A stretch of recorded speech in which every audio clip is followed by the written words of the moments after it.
Hey guys, welcome to another live show, another live She Knows Arsenal. Make sure you guys are liking the video and subscribing to the channel.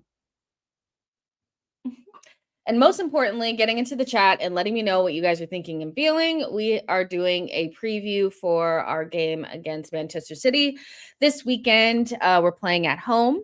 And the question is whether or not Arsenal can make it 3 home wins in a row against Manchester City.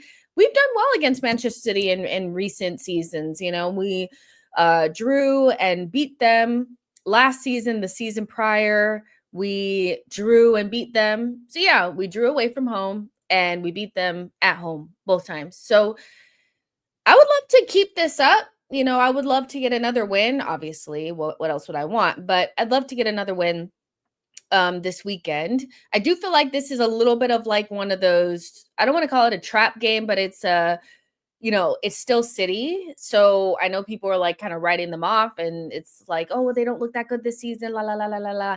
But it's still City at the end of the day. They still have some tough players in there. They still have a lot of quality, Holland being one of them.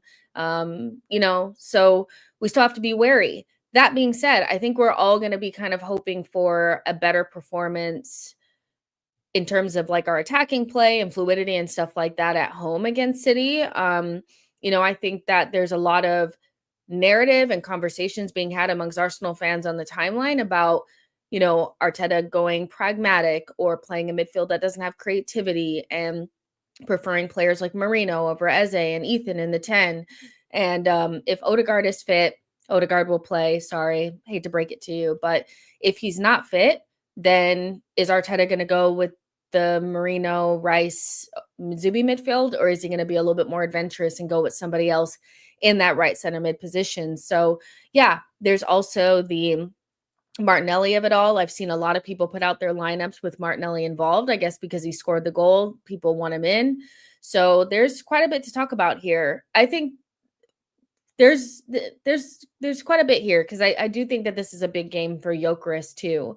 Not just because like it's Arsenal and he's our main striker and all that kind of stuff, but he hasn't had a good game against a big side yet.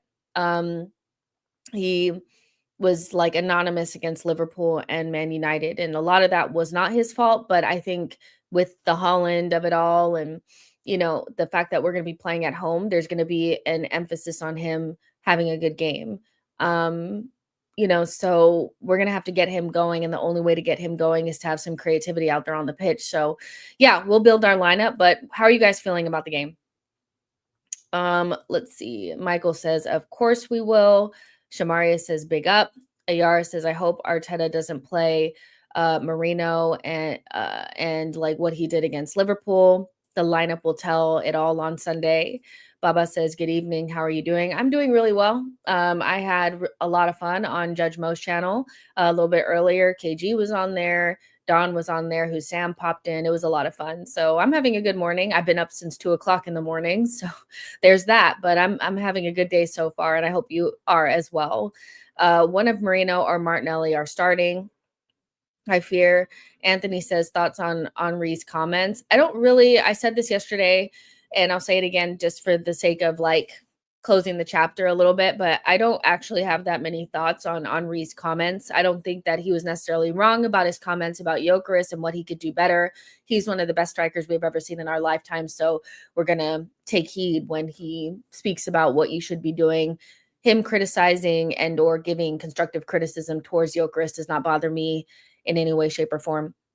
The stuff about us having really good depth and this being a season where we need to win things, anybody that doesn't agree with that, I feel like is just being disingenuous. We do need to win something. A squad with this much quality. Here's my thing. A lot of times the conversations around whether or not we should win things don't align with the way that people feel about Arsenal when we're just talking about them. Some of the people that are the most confident about this manager and have so much will back these players to the end of time will be the first ones to say, we don't need to win anything though, and then make up all these excuses. You can't want us to be spoken about as an elite side, every time that Carragher or Neville or one of these people talk negatively about us, you're on your soapbox and stop talking about they're idiots and they don't understand and blah, blah, blah, and bringing up, Neville's Valencia record and things like that, but then turn around and have an excuse for why this elite side that deserves respect is not required to win things, right? And so I don't really have much to add to it beyond, yeah, we do need to win something this season. Anybody that thinks differently is deluding themselves. We need to win something, and we should put more pressure on these players and this manager to get the job done. Jordan says, yo to you as well. C2 says, play him in the 10, let Trossard, Nelly play left wing. Dario says, hola, todos, big up everyone. Jordan says, big up Jess Hive. They better play Gyokeres the way he played against Bilbao. 3 points is a must. So, yeah, I think it's so hard to pick a lineup because you don't know who's going to be fit and ready to go. I would say that probably Saliba will be fit. And I think there's a chance that Odegaard will be fit. I don't think Saka will be, though. But I mean, we could turn up and he's fit. But just for the sake of the video, let's go with just Saliba coming back in, just for the sake of the video, because ultimately if Saka's fit, he starts. So there's no real reason. There's not going to be a conversation with if both Saka and Madueke are fit, who are we choosing? Like, let's be real. It's going to be Saka, right? But so for the sake of the video, let's just say that Saka is, not going to be fit, Kay says, hey, hi, Jess. Hello to you as well. Wilfred says, as long as we play with the mentality not to lose, but to win. And Anthony says, same lineup as last game. Yeah, I think so personally for me, I'm looking for an intention to play it to Gyokeres a lot more than what we've seen since he's been here. I still think there's a reluctancy to play him in behind. I still think there's a reluctancy to feed him the ball in a way that suits his playing style. And I also think that there's an element of him needing to be a little bit sharper as well. I think he should have scored against Bilbao, but he's getting better every single game in terms of like his general play, his sharpness, in terms of like his fitness and things like that. So, I think that's something that I'm definitely looking at. And I'm also looking for some bravery from Mikel Arteta. I don't think you need to go with your big game away from home, pragmatic lineup against Man City at home. I think we need to go with something a little bit more aggressive from an attacking standpoint. I get that Arteta really respects Man City, and because he, coached with Pep for so long, that he always has this element of like, I know him better than you, so I'm going to be safe. But that way of thinking, I do think will make it maybe a tighter game than it needs to be, and maybe we'll end up on the wrong side of the margins. I think this is an important game for us to go ahead and go and win.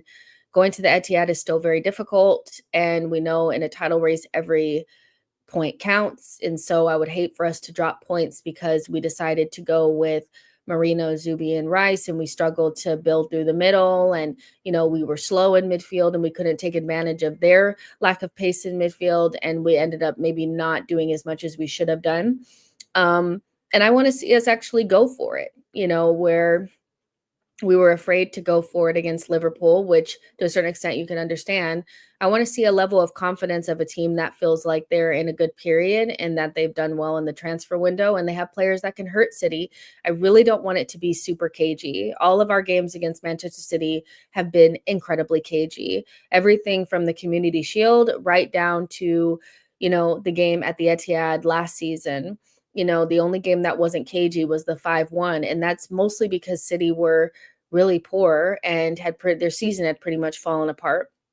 So they will be kind of confident. I don't know how they'll perform today against Napoli, but let's just say they win that game. They will have won 2 games in a row potentially. And so they'll be more confident than they were last time that they came to the Emirates. So I'm expecting Arsenal to look like a team that backs themselves to win the title, not a team that's trying to keep it tight because they're scared, not because they respect City and Pep so much that they're going to make it into the most boring chess match in the world. Please go for it. Please take your man on. Please try to access central spaces. Please have more than one creative player out there at once and go for it a little bit. We have the best defense in the league. Of course, you have to stay weary of Holland, but that's the whole reason why you have a good defense is so that you could be a little bit more aggressive. And they have a defense that could be got at. They have a defense that could be got at, and where we didn't try to even test Liverpool's back line that could be got at. I don't think you can go 2 games in a row against big teams and not have any shots on goal and not have any XG. Like, we need to actually go for it this time. So that's kind of where I'm at, but I do think that there's an element of, understanding who Mikel is and that there is going to be the utmost respect for Pep. I do think that that works against us sometimes, but he just has, I guess he just kind of has to get the win. But I feel like how we win is important in this game because it's not away from home and City can be got at. Marie says, I do think Arteta will start Zubi, Rice, Marino. Shame. Would love to see him start to trust Nwaneri more. Let's see. I feel Arsenal have reached the point in time where we should always take our game to our opponents at home. I'm happy we got Gyokeres, but man, Isak is a different class. Isak's ability to get his shot off on goal with little to no space is something Gyokeres just does not have. I'm going to be really honest, Jordan. Isak is Isak. There's plenty of players in the world that are better than our players, but I just don't sit around and, wistfully think about Isak when Gyokeres is working his butt off for us. I get that Gyokeres was not people's number one choice, but Isak now plays for Liverpool. There is no fantasy about him potentially coming to Arsenal. And quite frankly, he didn't even give us the time of day and didn't even act like for a single second that he wanted to come here. So respectfully, it's fuck him, and everything he stands for. He's not our player. And so, where I could say that he's a good player, I don't care. Like, our main thing right now at this moment is to get Gyokeres off. And as long as he off the mark and as long as he, gets like 20 goals this season, it won't matter how good Isak is. We're just so beyond the Isak thing now. It was a long summer. He never even looked our way. I'm not saying that you're stuck there, but I just don't have he's a good player. What else is there to be said? Josh says Gyokeres is fine. It's up to Mikel to help him. Isak only wanted Liverpool. Since Mikel messed up in the Liverpool game, he needs to put it right on Sunday. Let that Isak thing go. Goddamn. I mean, I just feel like there's a lot of Arsenal fans that will probably never get over it. Because they have done oh, he's the new Henry. But I just tend to want to focus more on our players and, not always look around at what everybody else has, and with Isak, it just feels like there's an element of not letting it go. And he didn't want us, that in itself should make you be like, forget it. Who cares about him? Oh, this big old fly. Sorry. When I have the door open for the boys to go out, there's always like a fly coming in here. It is what it is though. Why are we still talking about Isak? We have our guy. Let's win the league knowing that they broke the transfer record twice for nothing. That'll be so sweet. Yeah, I mean, at this point, it kind of is what it is, and Gyokeres did so much to come to us. And so I want to give him the respect of not oh, but Isak is this and Isak is that. You know what I mean?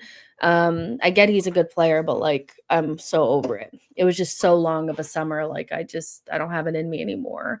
Um, but yeah, I feel like there's every opportunity for us to go actually this is probably gonna because I know there's gonna be some people that are like, "What do you mean go toe to toe?" But actually go toe to toe and really back ourselves from an attacking sense and not have that really cagey defensive game that we usually have against City in particular.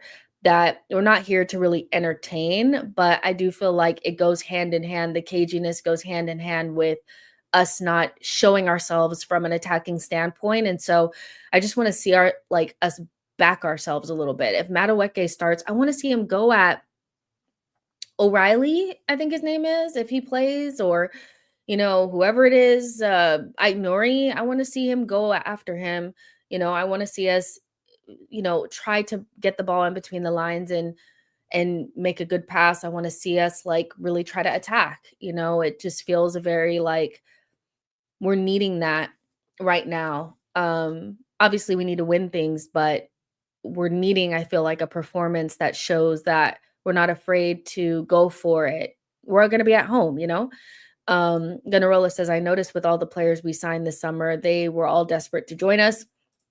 At least we don't have that Big Six record anymore, so Arteta can't hide behind that when it comes to lineups. Funny how Gyokeres is a better goal scorer than Isak. The only thing Isak has is he's Premier League proven. This last minute Liverpool winning is getting annoying now. Who beats them? I mean, this is another reason why it's really important for us to win on Sunday is because it puts pressure on Liverpool. I know that it's early on in the season, but you have to think, is Arsenal in a better position if they're chasing or if they're ahead? You can make an argument for either one because we've had situations where we've been in both situations. We've had to chase City and we've been hunted down by City. I don't particularly know which one is best, but I don't want to go too far behind Liverpool, at this stage. I would hate to be 6 points behind them because psychologically, that's not a huge gap, but it's a big enough gap where, all of a sudden, then the conversation is, are they really in it? Oh, they already, they lost to City and they da da da. So we have that element of course, it's early on in the season. So if we drop points in these games, it's not life threatening, but the psychological aspect of being 6 points behind a team that's doing the late winners and doesn't seem like anybody's going to be able to beat them and is probably going to score 3 goals a game is not the best, early on in the season. So we have to keep it within like max 3 points, I think. I know that everybody's assuming that Liverpool will never get it together, and that they'll eventually get got, but I just think they're the type of team that always kind of plays on the edges. We're completely different. We have to be really good to win games, I feel. We have to keep the game tight. We have to keep clean sheets because we just don't have the type of individual quality at times to bring something out of nothing. And we also don't have that inevitability that Liverpool have, so they're a completely different side. We can't always, if we were winning like that, it probably would be unsustainable, right? But for them, it's kind of who they've always been. They've kind of always been a team that scored a lot, and then were able to get it over the line because Salah got a penalty or, Trent scored a wonder goal or whatever. So right now we have to stay as close as we possibly can. I personally, I do not like being in the chasing position because I feel like, um, you know, I'd rather be ahead and lead the pack, but that's just my personal personality. With the team, I don't know what's better, but we have to stay within like 3 points. We really don't want to be like 6 points behind. Psychologically, I don't feel like that's the best thing right now for us. Jordan says, exactly. Klopp DNA. They were doing these same things under Klopp. I don't know why people act like Slot invented this mentality in them. It's been like this the whole time. It's difficult going up for a title against a team like this because they're different than City, where City is more of a machine. Um, and they just kind of business as usual, 3 point, 3 point, 3 point, 3 point, 3 point. Liverpool are stuff of champions all the time. It's constant late winners and, moments of magic and moments of brilliance. And, so to us, it looks like luck and like it's unsustainable. But fundamentally, Arsenal, City, and Liverpool are all completely different teams that have different strengths. City have had, especially at their peak, immense quality, plus a world class manager, plus the machine. They were playing like a machine. Liverpool, stuff of champions. What are Arsenal? Probably good defensive structure plus a good team quality thing, like where it's the strength of the group is better than the strength of one. But we can't, just because something would be unsustainable for us, act like it's unsustainable for them. Liverpool's time will come. Let's just be there when there is a chance to capitalize. Liverpool are blazing fire, the burn bright, but can be gone in a flash. You just have to hope they haven't done enough damage by the time they burnt out. And it's also the element of, will we be there and be ready to capitalize if and when they do drop? Because they do drop and they will drop points at some stage. But if we're 6 points behind and then we drop points, because I'm still at the point with Arsenal that I don't 100% trust us not to drop silly points. It's just going to take some time to build up that trust again. There was a point in time where I just knew we were going to win all those small games. I was like, yeah, of course we're going to beat Crystal Palace. Yeah, of course we're going to beat Fulham. But there's just been too many hiccups in the last 2 seasons where I'm like, we're at the point now where we're not sure if we will be able to get past the Fulhams and the West Hams. So, but we know Liverpool are not going to lose to those teams. So, it's a long season, but, with Manchester City, this is an opportunity to put pressure on Liverpool. If you beat City and you beat them, maybe not easily, but, you beat them in a way that people don't expect. It's not just a set piece, a deflected set piece, or, it's not just, a 0-0 situation. If we actually go and beat them by a couple goals and, we play good attacking football, the narrative around us will shift a little bit and it will cause Liverpool to look behind them and be like, oh shit, Arsenal are really doing it. And maybe it'll also be a mentality thing for the team as well. They might need a big win right now in the season, not like they're lacking confidence, but just to give them that little bit of like an extra. Liverpool have had their stuff of champions, their big wins already. They've had multiple. I think we need to get one under our belt as well. The only way we beat Liverpool is to be perfect from here on in and beat them at the Emirates on the 7th of January. I have got no words for the next game. If they don't smell blood to win the title, I don't know what to say. Just beat them and move on. Simple as that. 23-24 was the last time I trusted them, to be honest. Yeah, there was a time where I was like, I was going into games with no nervousness whatsoever. I was like, I just know we're going to slap so and so. Like, I just know, Brentford is not going to be able to handle us, that kind of thing. But yeah, there's just been too many moments. The West Hams, the Fulhams have been able to take points off of us. So now it's it's going to take time to build that back up, but hopefully they feel that, because it doesn't really matter how I feel. If they feel like they can do it and they can perform, then that's all that really matters. Marie says we need to remind Holland to stay humble, eh? For real. 88 miles per hour, says Zuby with the mid-range rocket. My concern with Arsenal is scoring goals from open play. Most games, I'm confident we won't concede. So,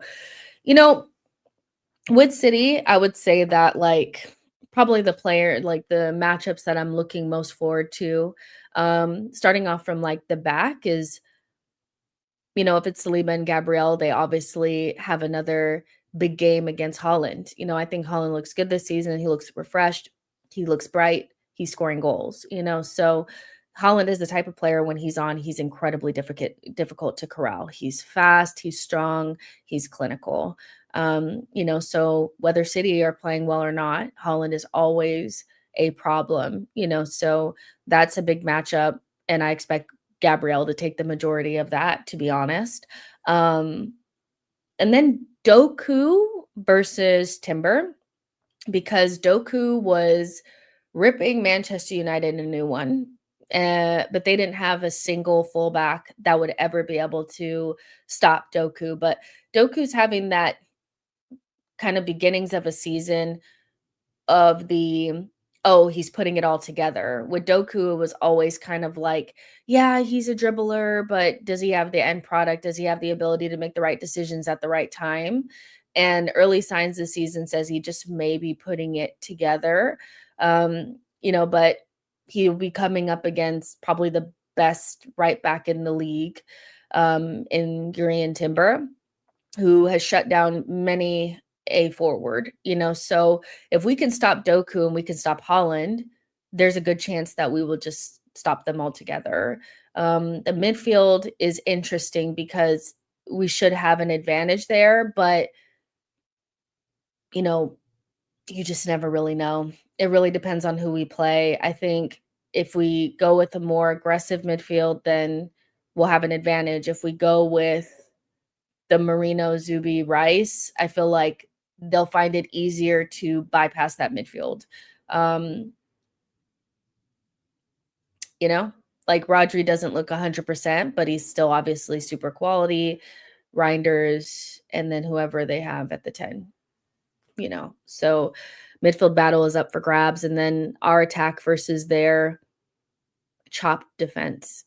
Genuinely, if we can't muster any shots or good opportunities against this back line, then we don't have what it takes because um, I was concerned, red flags going, that we really created absolutely nothing against Liverpool.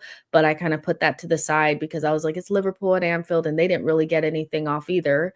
So, it's just we canceled each other out. If we don't create anything at home against this chopped defense, I'm gonna be looking at Mikel like, what the fuck?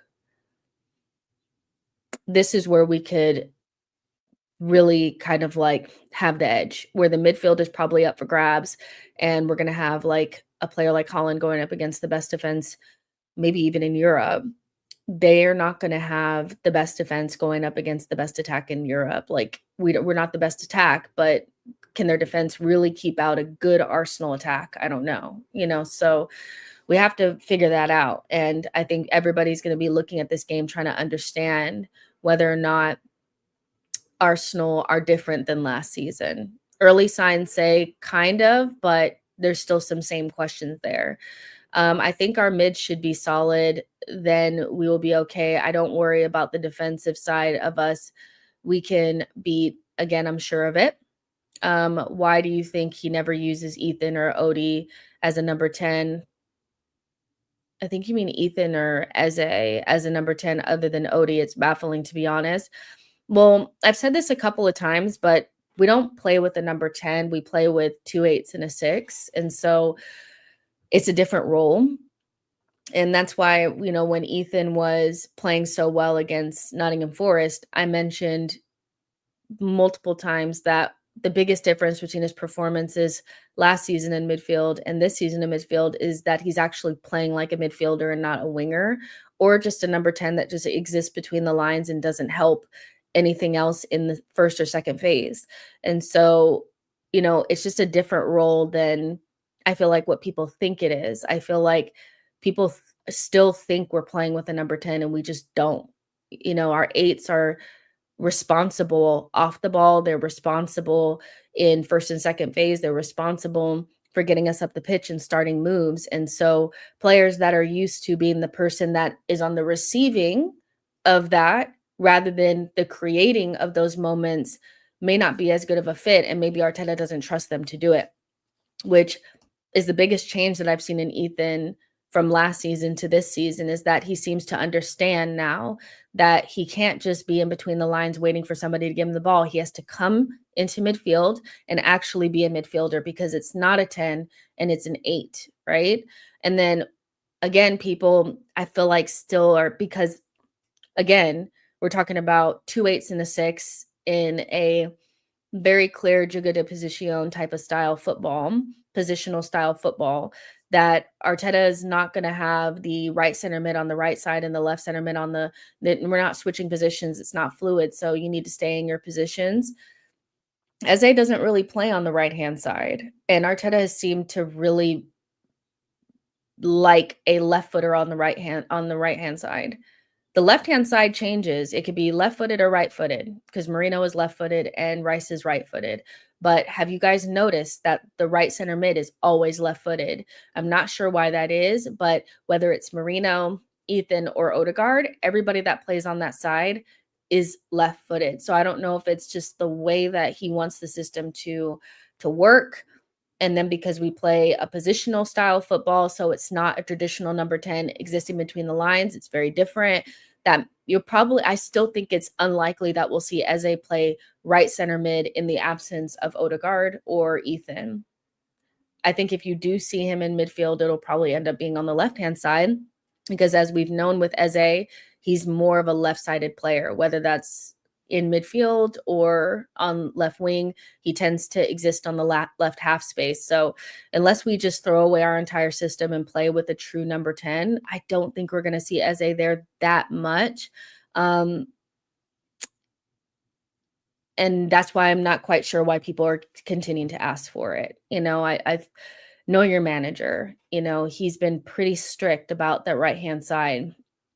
Unless he's desperate, it's going to be like the players that we know of. Now, is that what I would do? Probably not, but I know the manager is pretty strict and likes to have the positional play, and we play with 2 8s and a 6. So, that's just kind of what we're doing right now. Marco says, I think it's because we had Odie and Xhaka. Once Granit left, he didn't want to take Odie out of the right-hand side.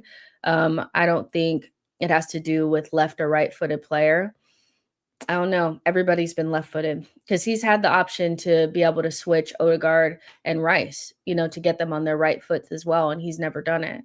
So it could be the fact that he just doesn't want to move Odegaard from that side. It could be the foot. It could be, I don't know what it is, but it tends to be the same people, and there's probably a reason for it. Thanks for putting an end to these Eze at the right 8 talk. It was annoying me. It's I don't know. I don't Arteta could really just surprise us, and then on Sunday, Eze is in the right 8. He could. But would I be very shocked? Yes, I would be. Because he's had more than one time where he could have prioritized players that are not really number 8s, but they're number 10s. And that aren't players that are good in the first and second phase and just put them in the 10, and he's never done it. He didn't do it with Emil, he didn't do it with Fabio. And he, so far he hasn't done it with Eze. So if he did it, then great. I would love to see it. But he didn't even he doesn't seem to love that look, so I don't know. We just seem to play a 4-3-3, and we've been playing it for a long time. So sometimes it changes a little bit, like Rice will be a little bit deeper instead of higher. But for the most part, the person that plays right center mid is on the right-hand side, no matter who it is. 4-2-1-3. But our left-hand side midfield has never worked under Mikel apart from Xhaka, Marino, Kai, ESR. Surely it's the manager's problem, no? I'm not saying I didn't say it was the player's problem or anything. I just obviously, because we've had these conversations many, many times. I know you've been a part of them because you've been on the channel for a while, but we've spoken about the imbalance on the left-hand side. We've spoken about the fact that left center mid is a continual problem. We've spoken about the fact that even in preseason, he didn't seem desperate to try different things to try to get a better outcome on that left-hand side. So to me, it is a Mikel problem, but what I think will happen and what I want to happen are two completely different things. And that's why I would be surprised if Eze just popped up on the right. I would be shocked based on what we've seen with Mikel over the last 3 seasons. He's pretty strict in the way that he does things. I want us to start the game like last season. We came out of the gate flying, pressing, and forcing an error. Being comfy with both feet, you'll be unpredictable. Saka will always be double teamed. Let's see.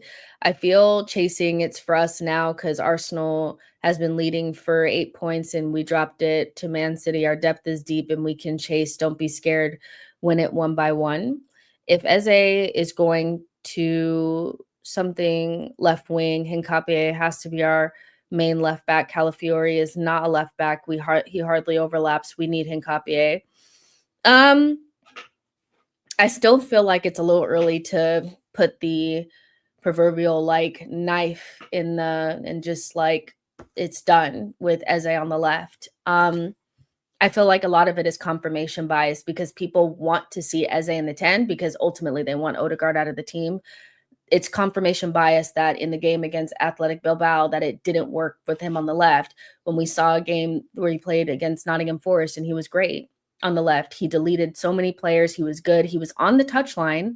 He wasn't super central. He was on the touchline and he was just killing his defender. It got the assist and all that kind of stuff. So I still think it's early. I think, again, it comes from wanting I really do think a lot of it comes from wanting Odegaard out of the team. You want somebody that's not Ethan because everybody knows Ethan is young. If you put Eze there, then if he plays well, then that means that that's the end of Odegaard. But ultimately, Arteta, like, first of all, I'm just going to be honest with you guys. Like, he's our captain. He's probably not going to just be out the team just because even if Eze plays there one time and does well. But, you know, I still think people are trying to like get ahead of this, like as I can't play on the wing when we've seen him play well on the wing already for Arsenal. Like the Nottingham Forest game cannot be erased just because the Bilbao game he wasn't as good or the situation wasn't as good. Now, the main issue for him on the left, I don't think is that he's not good on the wing. It's that Arteta does not like to access central spaces when we're playing against stubborn mid blocks. No matter who would have played on the wing, they were always going to be all the way out the touch line so that Arteta wants us to, what is it? Like open up those lanes and like spread those defenders out because if Eze goes wide and Madueke is wide, then they won't be as compact. And also because they had so many people in that mid block, if we lose the ball in that situation, we'll probably be in trouble. It's the same thing. It's more about the tactics and less about the player not being good at left wing. So I don't know why people think that if Eze plays in midfield, all of a sudden we're just going to access central spaces when we don't access central spaces no matter who plays. You know, it just mid-block, stubborn mid-block. We're not going to access central spaces. We're going to go around the houses, try to play up the touch line, try to expand the pitch by being as close to the touch line as possible and go down the wings and try to nick crosses. Like that is to me, that is a tactical thing that is going to exist no matter who plays there. So we just have to give it time with Eze on the wing. But the Nottingham Forest game happened, guys. So we saw him play well on the wing. So we have to give it more than just 2 games. Because I remember I saw after the Liverpool game that people were doing fan cams saying, we're killing Eze by playing him on the wing. It's confirmation bias. People just want him to play in the 10, but we don't even play with the 10. So I don't really get what the thing is, you know? We don't have a left winger problem. It's always been the left 8 problem since Xhaka left. Arteta tries to be too clever. Well, let him continue. If he doesn't work, he needs to go. I just think that, you know, of course you can play with 10s on the wing. It happens all the time. It's just about how you utilize them. In a world where we're seeing midfielders play at fullback, in a world where you know, we see 10s play on the wing all the time. Cole Palmer did it yesterday against Bayern, and he was brilliant. I don't really understand this whole idea of like he just cannot play on the wing. It's all about the tactical setup. I mean, you guys have been Arsenal fans for many, many years. Arsene had number 10s on the wing all the time, you know, so it's all about how you utilize them, you know, and so that's an Arteta issue more than anything else. Not trying to stir anything, but what's up with MLS? Not only does Arteta not start him and risk overuse Calafiori, he didn't even make England's last match game roster. It just seems odd. No, I think he was out of the roster because they already had like a plan with Mikel that he wouldn't play in that game because of overplaying or workload or load management or whatever it's called. That that was reported, that he wasn't in that last roster or that last like game day squad because of load management. So it was already pre-planned with Arsenal. MLS played so much more football than he was supposed to last season. He was a surprise. Calafiori was always meant to be the starting left back, which is why he was bought in the summer, but he got injured. And then we had multiple injuries because Tomiyasu never showed up, blah, blah, blah. So MLS was expedited into the squad, played a lot more minutes than he probably should have. And to be honest, in preseason, he did not look great. And that's not because he's not a good player, but it's probably just because he needs time to, settle in again. He was played a lot. I was not saying he was overplayed, but I'm just saying that like there's nothing wrong with Arsenal protecting MLS when they can, because to me, he looked poor in preseason. He looked off of it. He didn't look fresh. He didn't look sharp. But against Nottingham Forest, when he came in, he looked fine. So I think Arteta is just trying to protect him, understanding that he played probably a lot more than he was supposed to. And we don't need to exacerbate anything when we have players that can play there. It's a long season. We're going to play 60 games, maybe more than that. So it's not a problem. If some players are not really present in the first half of the season, that's okay, because there's going to be a role for them to play in the second half of the season. So with MLS, I just think it's about protecting him, which is important. And we bought Hincapié, and Calafiori is there. So we're fine. You know what I mean? So I love MLS. This is an MLS positive channel. We love him down. If anybody says anything bad about him, get behind me. But I think in preseason, you could see that maybe we were, if he had started the season, it may have not been that great of an outcome because he just didn't look right. And Calafiori's here and he needs to step up, because the whole reason why, MLS played so much is because Calafiori was pretty much a no-show last season, so it's fine. MLS, Nyswanger ain't even making the match day squad. I don't even have words for Nyswanger right now. I really don't. It's not looking good. That's all I'm going to say. It has always been the left 8 problem. Yeah, because Martinelli hasn't been shit for 2 years and Trossard hasn't been mediocre as a starter. What is this? Well, Ash, I'll be honest. I just feel like everything is nuanced and there's a gray area. And a lot of times we have black and white answers. It's either Martinelli is shit or the left 8 is holding us back, and not a combination of both. There's definitely an imbalance and a strangeness with our left-hand side. It is so bad that you will see 60% on one side of our buildup, 20% in the middle, and 20% on the left wing. That's 100%, right? Yeah, I did the math right. That doesn't make sense. And I get that, you can make an argument that Saka's on that side. Yeah, but no other team really attacks like that, where it's 60% of their attacks always go down on one side. It makes us really predictable and easy to stop, which is why in the last 2 seasons, I think we've struggled at times to score when we need to. Whereas in the 22-23 season, it was never a problem because it was equal on both sides. Because Xhaka, as much as we probably don't want to admit it, or some people don't want to admit it, there was a lot of heavy lifting, in my opinion, from the players that are no longer big parts of this squad. Granit Xhaka, Gabriel Jesus, and Zinchenko. They did a lot to facilitate on that left-hand side to have, there's technical quality, balance, passing, all type of stuff on that side. And so once you removed all of that and you replaced it with players that don't have those similar qualities, it became very obvious that Martinelli is really kind of a one-trick pony. And then when his form is down, it's even worse. He's not like Saka, where when he's even at 50%, he's still way better than everyone else. If he's at 50%, he's almost not playable, right? Because he's so limited in what he can do. And his footballing IQ is not the best, no offense to Martinelli. So I think there's 2 things can be true at the same time. I think what's more frustrating now, beyond just the conversations about it, is the fact that it doesn't seem like Arteta is desperate to fix it, because we have this big kind of, it's funny because I don't actually think this is how things were planned out. But because of that initial trying to replace Xhaka with Kai Havertz. That ripple effect has made it such that we've been surviving without the left-hand side all this time, but it's capping us to a certain extent, so it's nuanced, but, you know, there's no real answer, I think, in the squad right now for the left 8, if I'm honest, outside of maybe Eze, but even that, like, if I had to pick the perfect left 8 for us, it would probably be, like, Reinders, somebody like that, but we don't have that player, so, it is what it is.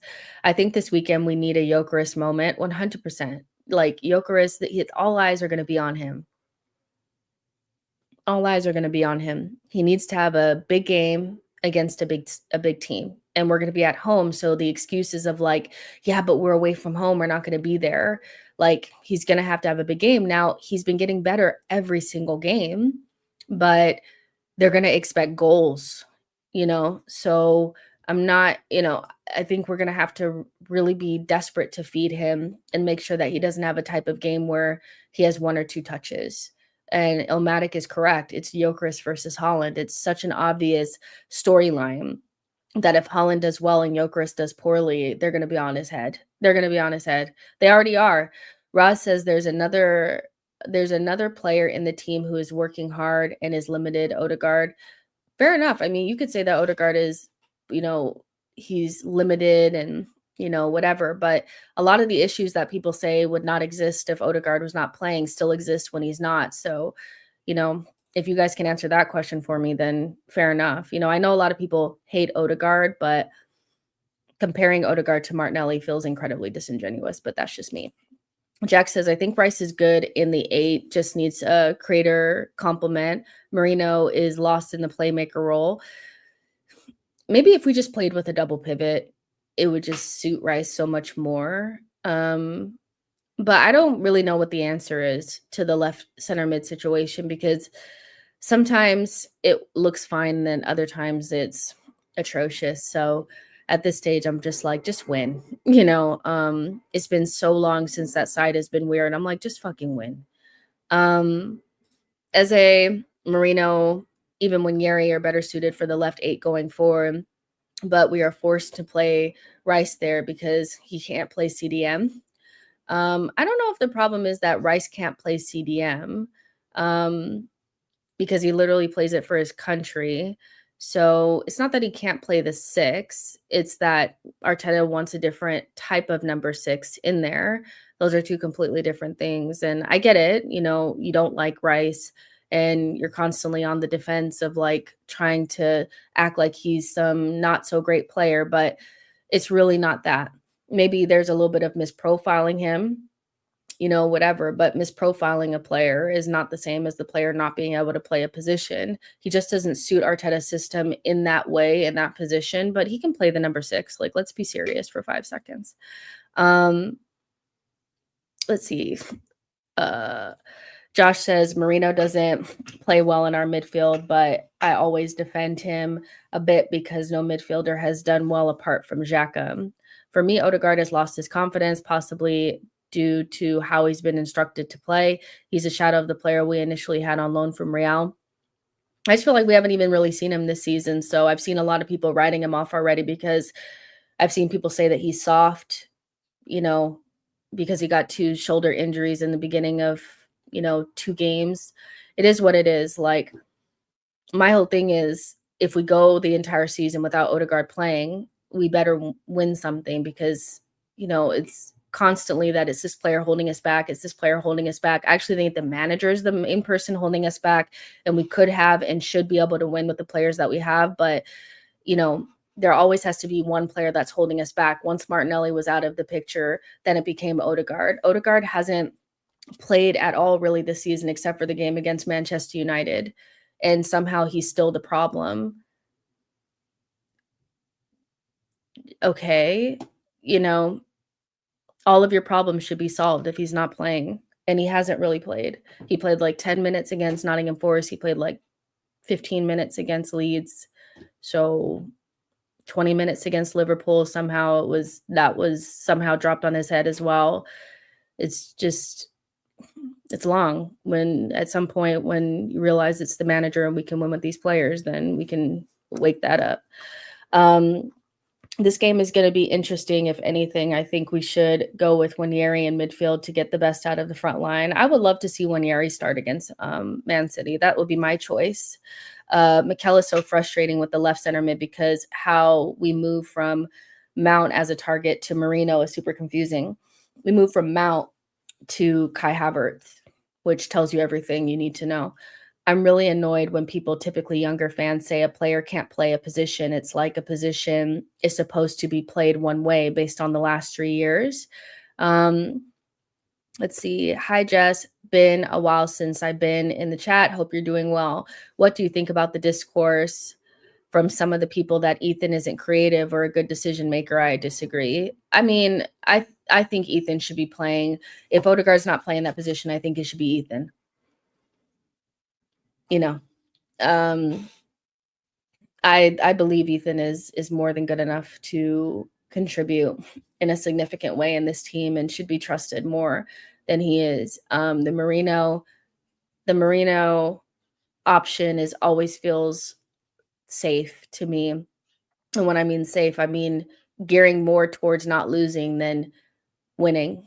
I'm not saying that Arteta wants to lose, but I'm saying that he limits our ability to, like, obviously maybe the percentage, maybe it, I don't know how to describe it, but it feels like if the chance that we lose becomes bigger, like he's rather not take the gamble because he can see in his mind that the gamble towards us maybe not winning is bigger with Ethan, but he doesn't see it like another manager would see it, which is like, yeah, but the chances of us winning are bigger, or there's a bigger chance that we'll be better going forward, even though we might be more open at the back or, whatever. He doesn't see the value in the gamble.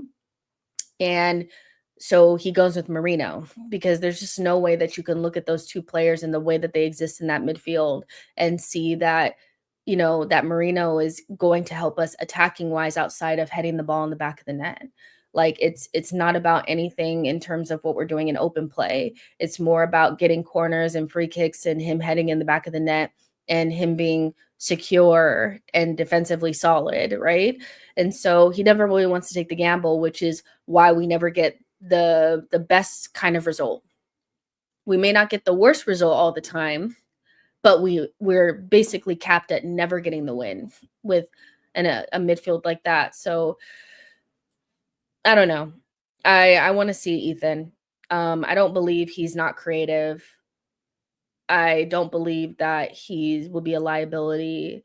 I just think sometimes there's some players in your team that may not be as good at, it's kind of like having Calafiori in the back. That there's going to be defensive lapses. Calafiori is going to get cooked, but it's worth it for what he brings going forward. And the fact that he's the only player that I've seen that feels like he can knit together that left-hand side and make it usable.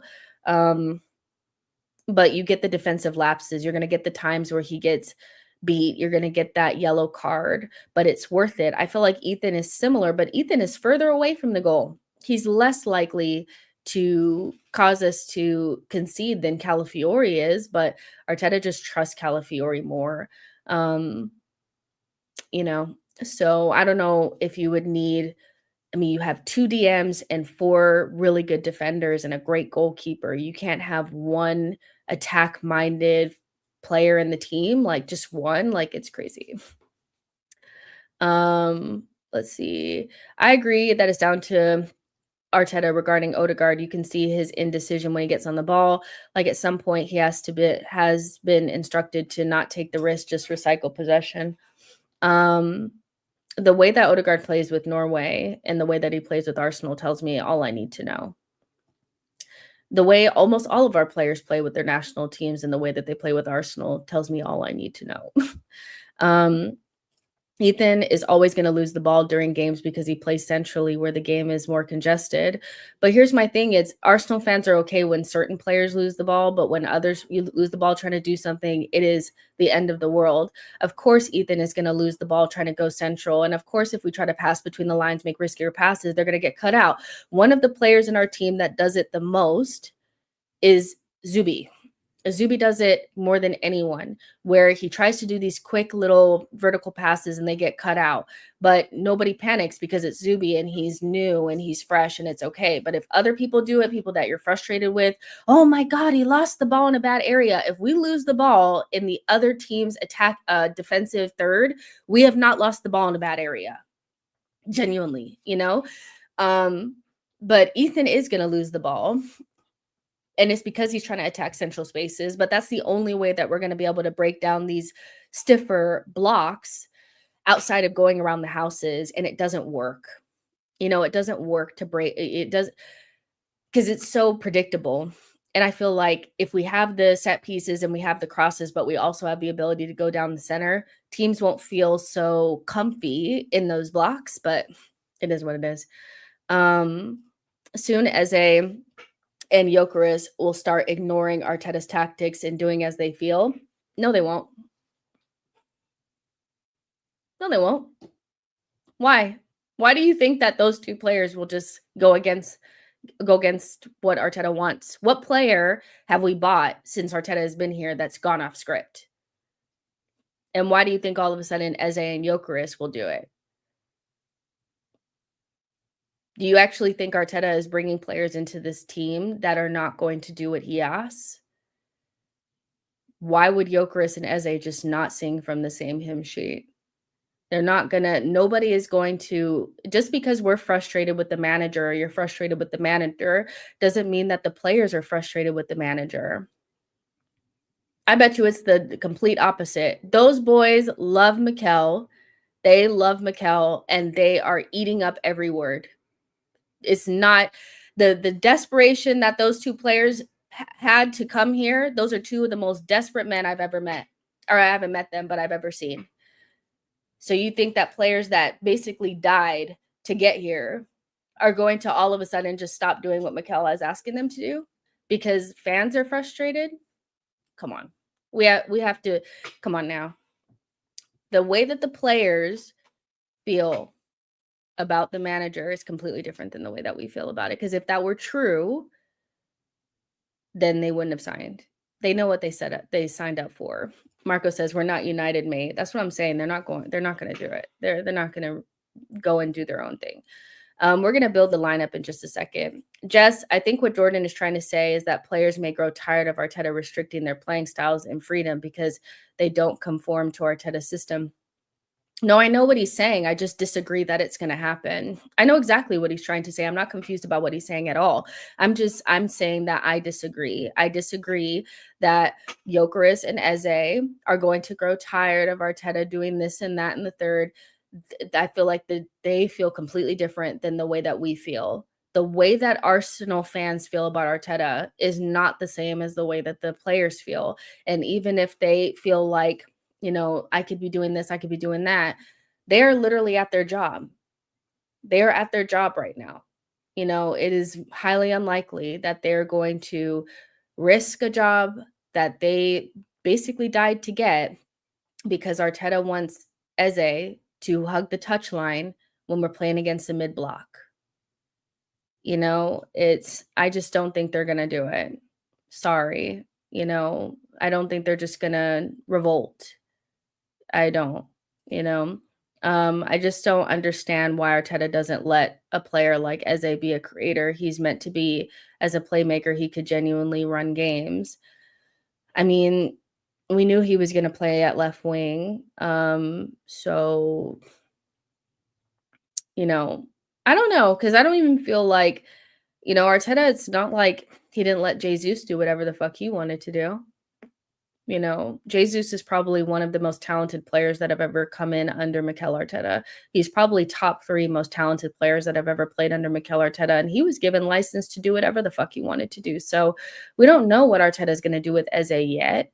There's a lot of assumptions being made off of the back of what 200 minutes played. 20 minutes against Liverpool and 2 90-minute periods, one against Nottingham Forest, where he basically did what he pretty much wanted to do, and another game where he had to be a little bit more conservative against a more stubborn mid-block. You know, there's a lot of assumptions being made off of a very small sample size, but There have been creative players in this team, or one in particular that was extremely talented, that basically had carte blanche to do whatever the fuck he wanted to do. Jesus was doing whatever he wanted to do.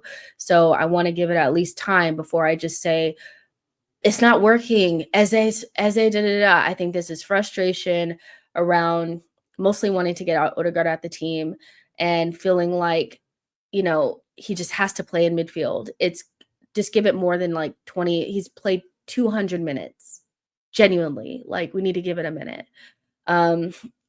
Saw a video of Mikel shouting at Eze to come back and hug the touchline. Thought he would be allowed more freedom and someone would overlap him. It's Mikel's problem.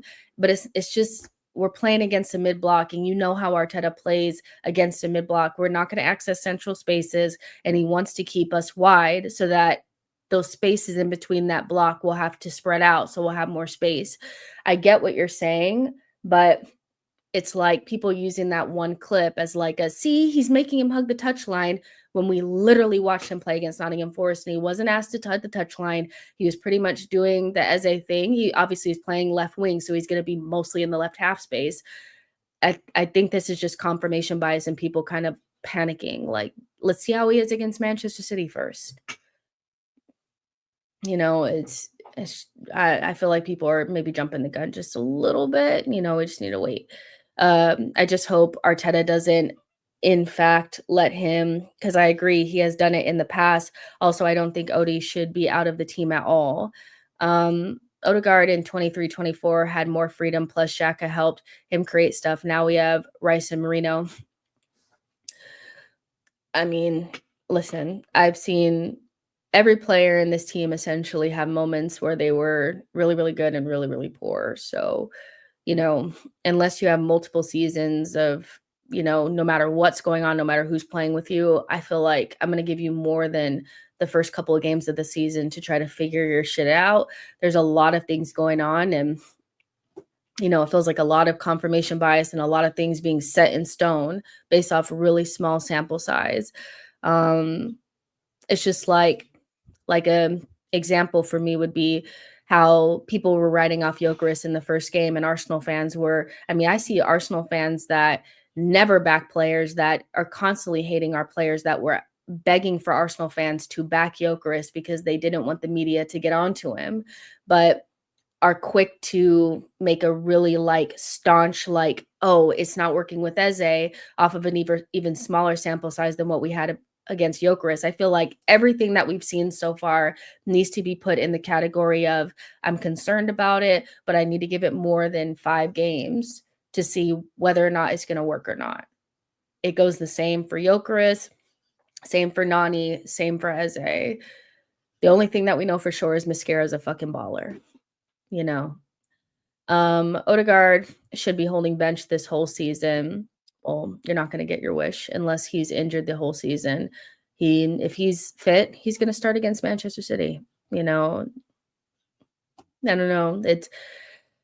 I think Odegaard is the Martinelli of the season, but he's quite literally played less than Eze this season so far. So tough shit. Sandil says, we have a terrible fan base, but I can't judge them. We've been through so much. Ayara says, I still believe in Odegaard. I don't care what anybody says. Rafinha and Yamal hug the touchline, and I don't see that diminishing their talent. We just need to give it more than 200 minutes, genuinely, just like Gyokeres, we needed to give him more than the Manchester United game. People were trying to write him off after the Manchester United game, doing videos of, I told you so, I told you so. Nothing is set in stone in the first 5 games of the season. I have concerns about certain things, but I'm open to the idea that things are not maybe as clear as I think that they are because it's so early in the season. So yeah, our midfield function well against Nottingham Forest. Why? What was different? Who recalls the combinations down the left-hand side? Why aren't we seeing that in every game? Jado, how did our midfield do against Real Madrid in the Champions League, and possibly our biggest game under Mikel Arteta so far? I get it. You don't like Rice, and you're trying to make it seem like he's a bad player, and if he's in the team, then the midfield doesn't function. But there's plenty of games, including the whole back end of the 23-24 season, that was quite literally the best period under Mikel Arteta in terms of consistency, goal scoring, fluidity, chemistry, and just all out being as aggressive and positive as possible without conceding. The midfield was literally Jorginho, Odegaard, and Rice. I'm not hearing it. I'm not listening. The midfield can function with Declan Rice, not in the way that he's playing it now. And there needs to be a little bit of a fix there. When he played next to Jorginho, he played more in a double pivot. It was a different vibe altogether. But this idea that Rice is the problem is not about Rice being a problem. It's about the way that he's being utilized, which I kind of feel like is the majority of the like any player in our team. If there's an issue, I think it's more about the application than the player not being good enough. Outside of maybe one player. Not hearing that. Not hearing this Rice bullshit. There was a whole part of our season where we were chasing the title that was the best that we've ever played under Mikel Arteta, and that the midfield was Jorginho, Rice, and Odegaard. Jorginho, Rice, and Odegaard. So I get it. You don't like Rice, but you kind of can't act like that never happened. I'm so sorry. What I don't get with Odegaard is people have more smoke for him than Saka when Saka F's up, and Saka does F up a lot. Odegaard is asked to do a lot in the game, too much. No, I just think with Saka, he has just a lot more credit in the bank than Odegaard. Saka is the golden child, and that's just how football works. There's some players in your team that are just more well-liked than another, and that's just as easy as it is. And I think, Saka also is on a different level than Odegaard. Like, there was a period of time after the 23-24 season where had Odegaard continued that form, he probably would have been in the same category as Saliba and Saka, but because he fell away after that, he's fallen down past that. And now that the fan base has gotten a hold of him, he's done. Like, there will never be a time Odegaard can play really, really well. It won't matter. Once the fan base does not like you, it's over. Even with Xhaka, he had a really good season and people were still trying to say that he was terrible. That's just how it goes with the fan base, right? But with Saka, I'm Odegaard's biggest defender. I don't have a problem with people being less upset when Saka plays poorly than Odegaard because he's just more well-liked, and that's okay, and that makes sense to me. And it's just fine. It just happens. I just ask that people are more honest when Odegaard does play well or, in games, because other players lose the ball and they don't bat an eye, but if he loses the ball, it is like a national emergency, so, but he may not play against, City. If he does, we'll see how he does in that circumstance. But if he doesn't play, hopefully he plays Ethan, because I still feel like Ethan's the best person to step in for Odegaard to keep things, because also having Ethan in the 10 allows for us to have more than one creative player out there at once, which I keep reiterating, but I think people keep glossing over because they just have this. Eze needs to play there. But if you just have Eze, even though Eze may be considered more creative, you still only have one creative player, which makes it incredibly easy to stop us. No good team has one creative player in the team, and that's it.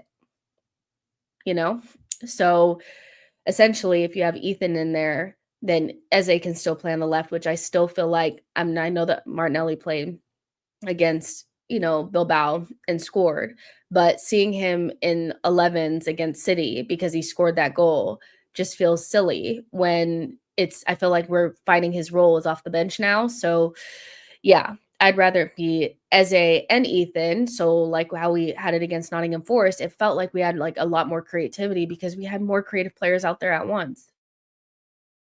You know what I mean? Let's see. Akinola says exactly. We need more creative players in that position. We need more creativity on the pitch at once, not just one player, because essentially you mark Eze out of the game and then, then who's going to create? Because that it's going to be Rice and Zubi. You get what I'm saying? So I'm just thinking from the aspect of understanding that our midfield is capped in a certain way because we're always going to play with 2 DMs or 2 more defensive-minded players or whatever you want to call it. The creative positions or those attacking positions need to be filled properly to make sure that we're not lacking anything. So you have Gyokeres, that's a goal scorer, and then if you have Eze and Ethan, you have a better chance of maintaining your creative edge than if you just have one of them in there. You know what I mean? If that makes sense. So understanding that we don't get a lot of creativity from our fullbacks and that our midfield is not the most creative either outside of the Ethan or Eze kind of thing, you know? We'll build our lineup in a second, but you guys seem very chatty today, which I love. I do believe Odegaard can get back to his best, but I almost feel like he needs to lose the captaincy to get there. Like he needs to build from the shadows without the pressure of the armband. I don't even know if I feel like he's being like stressed out by the armband as much as other people do. You know, but fair enough. They're not going to strip him of the captaincy. In order to be stripped of the captaincy, something like crazy has to happen. So, because if you strip him of the captaincy, the hoopla of it is going to make it even worse, you know? So ultimately, he needs to get fit and get over the shoulder issue. And then we need to see him for more than 20 minutes before you make any big conclusions. But again, I just feel like the fan base, there's a big part of a very vocal part of the fan base that does not like him. And once they have their hooks in him, it's just kind of like, it is what it is. You know, I don't expect the fan base to ever warm to him again. But from a personal standpoint, I just want to see him play maybe 5 or 6 games in a row and then see where we are from there, because I feel like what I see from him like for Norway is what I want to see for him for us, and I think he can get there, but there's limitations on what we can do based on the way that we're set up under Mikel. So, and that's with everybody, not just Odegaard. You're right, Jess, that 23-24 season showed tenfold how Odie can be among the best in the world in terms of creativity. Imagine Saka as a Odegaard click at the same time, top creative front four. Even with like whether it's Odegaard or Ethan, I just feel like we can go to another level creatively if at some point we can get Saka, Eze, and one of Odegaard and Ethan out there at the same time and see how that looks with Gyokeres. That's what I'm kind of waiting on, because I feel like there's still another creative level that we can get to. Not that I don't love Madueke, but I think Saka just has a different creative bag to him that I want to see with Eze to see where we truly are from a creative standpoint. I still think we have a ways to go, to be honest, which is fine because you don't want to be at your best in September anyway. Let's see. That was especially evident against Bilbao. Imagine if our subs had a stinker, we might even have lost that game. O's recent injury record is what's wrong. Shaking my head, he will be back. I mean, the shoulder issue is a contact injury that I would love to see one of you guys fall over somebody and fall with all of your weight on your shoulder and see if you're okay. You know, I think that, again, once people don't like you, they start to say stupid things like, well, he's soft. Let me drop you on your fucking shoulder with all of your weight and see how you do. This captain thing is blown out of proportion. Rice doesn't even want to wear the armband when Odegaard or Gabriel is not there. We all know who the captain is. I just feel like the captaincy in terms of who the fans want is selfish. It's more about who they feel like is best for them to have as the captain. But if the teammates are voting and they keep voting for him and the manager wants him as captain, then it just kind of is what it is. I don't really get it because it's not about what we want, but fans need to see the person they want. But the captain is meant to be for his teammates, not for us, you know. But, you know, like I said, as when the fan base doesn't like you, it is what it is. You know, this has been going on for a whole season. Like, you know, whatever. What's the next position to strengthen? I think number 9. Sorry, Gyokeres. No, we probably want to give him more than 5 games, you know, and he's the second top scorer in the league. What are we saying sorry, Gyokeres, for? Look at how patient Liverpool fans are when it comes to their front four. We need to take the leaf out from them. So that is probably the best thing that I've seen in the chat so far. I just feel like there's too much confirmation bias, too much, dooming, about things that haven't even come to we haven't even seen Saka this season at all, really. Um, Odegaard's barely played. We've seen a good game against Nottingham Forest where, Gyokeres and Eze and Madueke were on fire, but because against Bilbao, it wasn't the same and it was a completely different situation. It's like, throw it out. It doesn't work. I do agree with the wanting to see Ethan more in the 10 because I feel like it brings more balance to the midfield. But outside of that, I think that there's a lot of like the conversations that need to happen maybe in like November rather than in September. Make sure you guys are liking the video and subscribing to the channel. Let's see. Let's put in some of the players that we already know are going to be in here. Gabrielle, actually, let's leave that out. Timber. Am I missing it? Yeah, there it is. Zubi Mendy.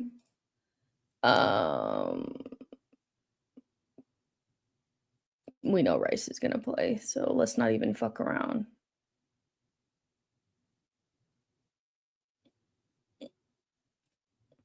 And then Glock. Better be. I'm not trying to see anybody else. I'll be so real. And then yeah, so this is kind of what we're looking at here. Saliba will probably be back. So is everybody all kind of cool with putting Saliba in there over Mascara? Now, Mascara is the shit. Like, let's be fucking real. Like, Mascara is that guy. But Saliba, if he's fit, I think he comes straight back in. And maybe Arteta was just trying to keep him out of the Bilbao game so that he could just play him in this game. Are we all cool with putting Saliba in there then? Because I'm just going to put Saliba in there then. This fly is getting on my nerves. Like, literally. So, yeah, we have Saliba in there. Think we need to rest Saliba more. Confess, you think Mascara is better than Saliba? Nah, Saliba. All right, so we're going to put Saliba in. Get Saliba out of there, man. Let him come back and make mistake against the best attacker in the league. So you guys don't even rate Saliba anymore. You just think he's going to be just making fucking mistakes now? Come on now. Like, it's like 5 minutes ago, people we're going to lose Saliba. He's going to go to Real Madrid. Oh, no. And now Mascara played some good games, and it's like, oh, fuck him. He's going to make all these mistakes. Don't play him anymore. Come on. I'm going to put Saliba in. If he's fit, which I'm going to assume that he's going to be, then, yeah, I'm going to put him in against City. Y'all will be so mad if he doesn't resign. Y'all will be so mad. You guys will be gooped. You guys will be gagged if he does not resign. Y'all be crying. So let's act like he's one of our top 2 best players and stop messing around, By the way, I was joking. I think Saliba's top 3 in the world. He is, yeah, definitely top 3 in the world. Dario says Saliba knows how to handle Holland, barely gives him a sniff. Because also we have Port Vale after this, don't we? I think we have Port Vale after this. So Mascara can play in that game, I guess. I mean, you could start Mascara and then ease Saliba back in against Port Vale, but like, were you not easing Saliba in or making sure that he was fresh for City by not playing him against Bilbao? Because he trained and he also was on the bench, wasn't he? So I'm just thinking, like, realistically, Saliba will come back in. Mascara's been amazing. And the next time we'll see you is against Port Vale, and that's fine. Exactly. Mascara can come back against Port Vale. Saliba walks right back in and gives position. Okay, so left back, I feel like it's obvious it's going to be Calafiori. Now, who do we expect to play on right wing for them? Do we know? Who do they have? Because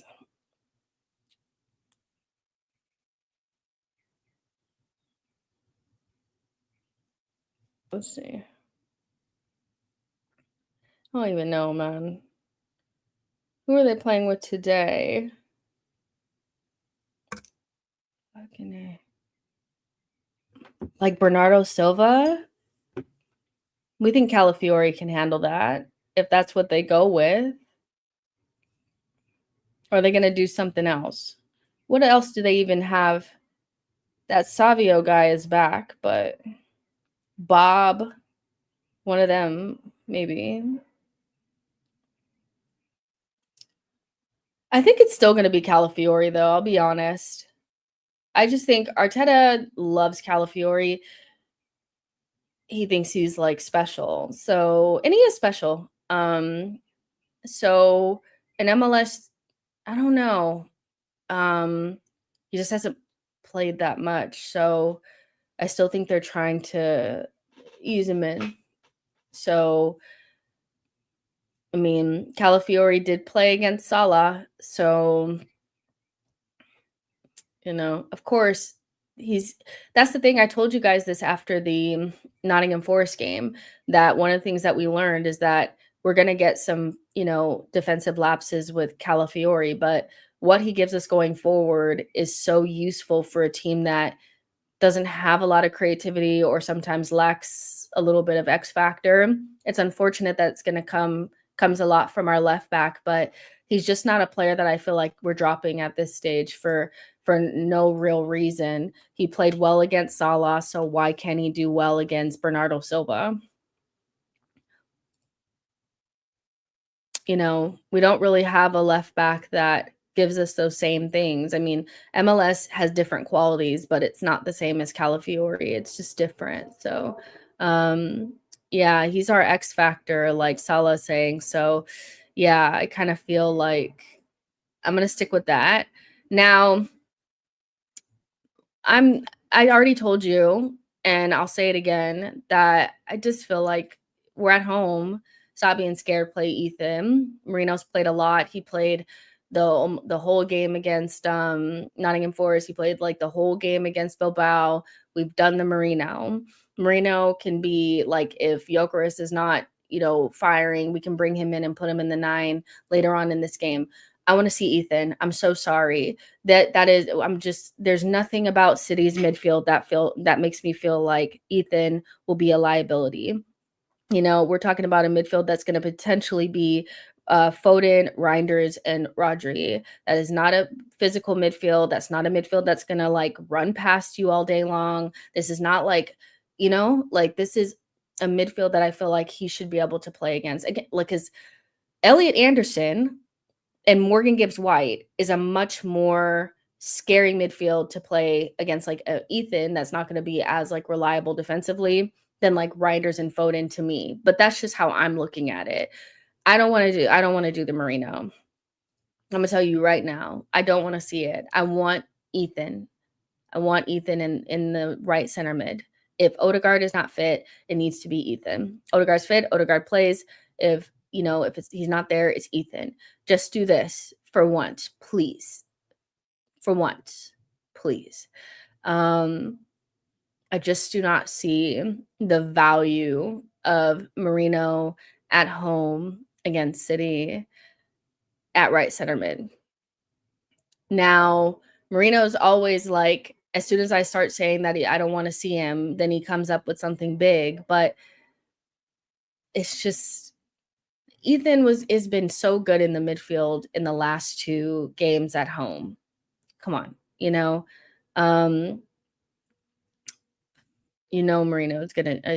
gonna do the bullshit, but this is what I'd go with. And it's my world, so this is what I'd go with. I don't think Saka is gonna be ready. Or is he? I don't, because he wasn't even on the bench. Are we seeing training pictures? Like, what's going on? Because I wouldn't be surprised, if he just pops up, but he would have to be training at this stage, would he not? Saka's just like, they were like, he'll be back for Nottingham Forest. Yeah, sure. Sure, buddy. He ain't He hasn't touched down yet, I don't think. So let's go safe and let's just say it's gonna be Nani. Nani's biggest problem is his final decision, you know? Nani should be able to beat whoever it's Nuri or that O'Reilly or, whoever it is. O'Reilly's playing today. And right now they have Kusanov at left back. That's really good for us. If you put Eze, which you should be, I know that Martinelli scored, but he'd be great against the tired legs like he was against Bilbao. Eze against Kuzmanov is a ticket to a penalty. It is a ticket towards, in behind. It is a ticket. It is a one-way ticket to a goal. If that's what they do against us, yes, that is a penalty waiting to happen. So I'm going with this. Nothing special about it, but I don't see why this team at home is not super aggressive and attacking against City. Yeah, no. MN says Eze, Zubi, Rice crossing from the right channel should be a thing. Wasted left center mid. Kuzanov is right back, not left back. Kuzanov is very competent and hard to beat. I don't think you're watching City. Well, he's a center back at right back, and usually they're not good in wide areas. So I'm just thinking, if he's up against a really good 1v1 person instead of like he is in the center area, then we'll probably be Eze will probably be able to beat him. But, if you're saying he's this great and wonderful defender, fair enough. But from what I've seen, I mean, he played against Manchester United and he was all right, but he's a center back playing at right back. I'm going to assume that my really good 1v1 player is going to get by him. Yeah. Rice will play right center mid, then Eze left center mid, and Martinelli left wing. I think that's what you want. I doubt that, but we'll see. I got a feeling Newcastle with Shark Barca tonight. I'm excited for that game. Victor did very well against City last year, and I think he'll do the same this weekend. This team will slay. You heard it here first. City will play a long ball. Of course, they'll love to try to get in behind with Holland for sure. We have to be careful, but I don't want us to be so scared. I want us to want to keep a clean sheet, but not be so scared to concede that we play all tight and scared. We should feel like at home, even if we concede, we'll come back. We have to get out of this idea that we have to keep the clean sheet or all is lost, but hey, it's not what I want. It's what I think Arteta will do. He can't trust Nwaneri. Yeah, but again, where I feel like you're hoping is when you're saying that he's going to play Eze at right center mid instead of Marino, when he's quite literally never done that. So, yeah, maybe he doesn't trust Ethan, but where it becomes more of and Martinelli again just showed that he's really good off the bench against hard legs. So, getting rid of that early feels like a risk, but it is what it is. Bob is the danger against us guys. Calla will need lots for help from Gabriel. I mean, if they do play Bob and Arteta gets scared, then maybe he will do Martinelli. But then, does Eze not start and then Marino plays in midfield and some plays? I don't know. I don't know what's going to go on. But one thing about Arteta is he rates Marino a lot higher than the rest of us. And so he's usually the answer in midfield. So Mascara, Gabriel, Saliba, Timber line up against City, and we can keep a clean sheet.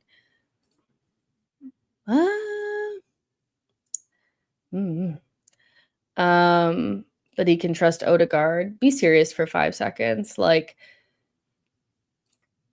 Of course he can trust Odegaard. As much as you guys are trying to paint this picture that Odegaard is some huge liability, he's been playing for this club for long enough where he should have a little bit more respect in this fan base than why would he play Odegaard against City? You just can't play Odegaard against City. I can't believe he trusts Odegaard against City. I get it. You want Ethan to play or Eze to play, but you're be serious for 5 seconds. Of course you can play Odegaard against City. Get real.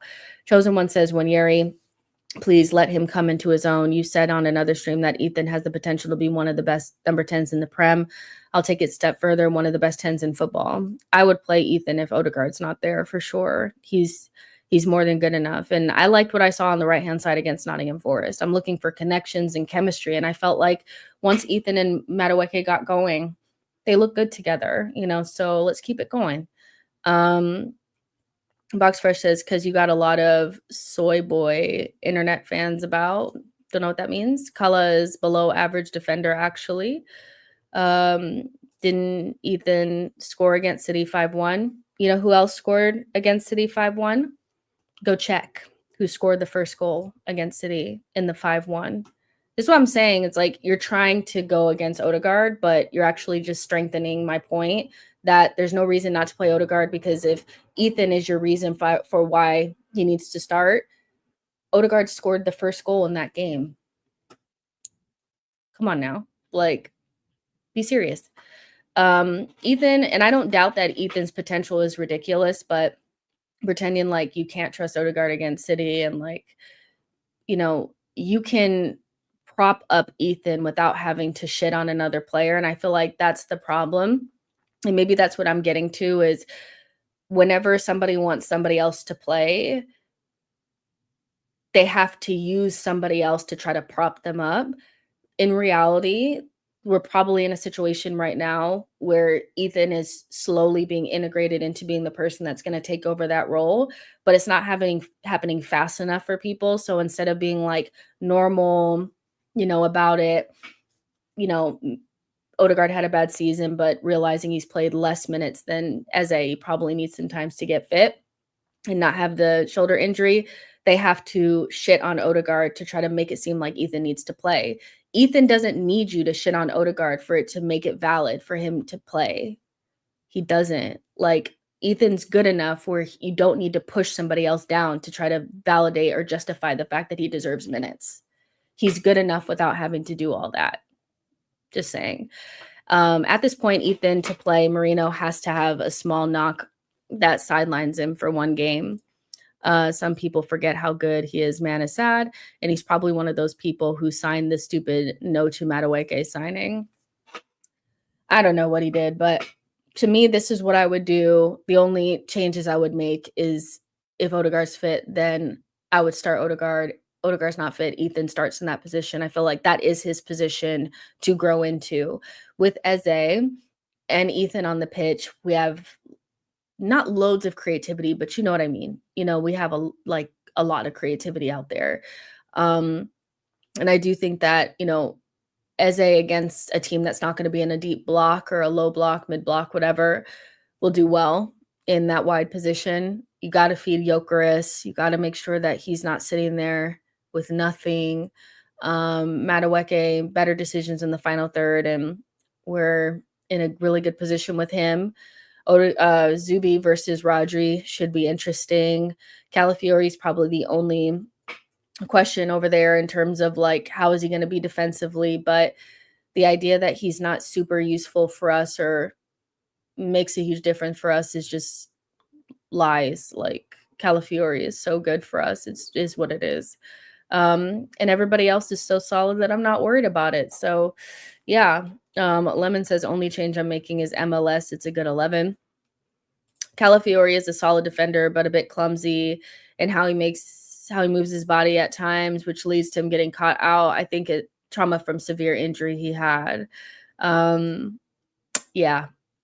I hear what you're saying with that. And maybe Arteta will go with a little bit more of a safer 11, but if he went to Anfield with Calafiori, if he went to the Etihad last season with Calafiori, I think if he's fit, Arteta is going to feel confident to play him. I'm going to be honest with you guys. He started away at the Etihad and then also started away at Anfield this season.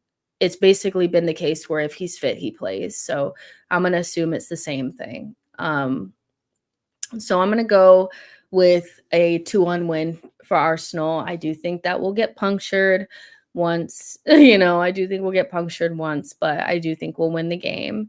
And I'll go with the Gyokeres and Eze's first goal for Arsenal. Go ahead and drop your score predictions in the chat. I would love to hear. And who are the goal scorers if you have goal scorers? Because, yeah, I'm gonna go with Eze scoring his first goal for Arsenal. I would be so sad if Arteta went with Martinelli to do some, like, let's be strong defensively bullshit. That would piss me off so bad, but with Arteta, you just never know. Like, imagine it's Martinelli and Marino, like, oof. I'm hoping he goes with the more adventurous group. Also, wanting to build some sort of chemistry with Eze, Gyokeres, and Madueke. You know, no drama, 2-0 Victor Brace. Eze, Rice, Big Gabby, Gyokeres and Eze, 2-0 Rice and Timber. 2-0 Visionary. I think Zubamendi and Gabrielle score. Gyokeres needs to bang. I agree with that. Ayara says I'm 2-0 clean sheet imminent. Marmoush so injured. Yes, I think so. Saka potentially third season in a row not playing City at the Emirates. Crazy. Gyokeres Pen. I would love it if we keep a clean sheet. I can't lie, even if it's 2-0, 2-0 to the Arsenal. I think 4-1, if not more. I would love that. I think City still look vulnerable. So hopefully, we take advantage of that. I also think, just sidebar, that Rice will have a really good game. I think that bad first half against Athletic Bilbao woke him up because he had a much better second half. And if there's one thing about Rice is that he plays well against Manchester City. So I think actually Rice will have a good game, and I'm excited to see what Zubamendi is going to look like in another big game. I think he had a rough go of it at Anfield. He wasn't bad, but he wasn't as sparkling best. I'm actually really excited to see what he's going to be like. You know, but make sure you guys like the video and subscribe to the channel on the way out. It's 20 minutes until the game starts, so definitely want to get seated and get a little snack for that. And I'm actually really excited for this Newcastle Barcelona game. I'm devastated that Lamine Yamal is not going to play, but Barcelona still have so many good players, so it should be a good time. But I'm hoping that St. James is just like the worst fucking atmosphere. I just want to see what it's like. And then City, KDB. I would love to see a KDB masterclass against City at the Etihad. That'd be interesting. With McTominay maybe as well. So I'm going to try to keep eyes on both games. And hopefully it's a good little mini hate watch. But if I had to give like scores right now, I would say City will win like 2-1 or something like that, or 3-2. No, 2-1. And then, you know what? I'm going to go with like Newcastle 1, Barca 1, or something like that. 2-2. No, 2-2. Draw. Something like that. So, yeah. But yeah, make sure you guys like, subscribe, and all that kind of stuff. And we will talk. It's Thursday, so we'll talk maybe on Saturday. We'll do something on Saturday so we can get nervous about the game together. But yeah, like and subscribe, and I'll talk to you guys in the next one. Bye, guys.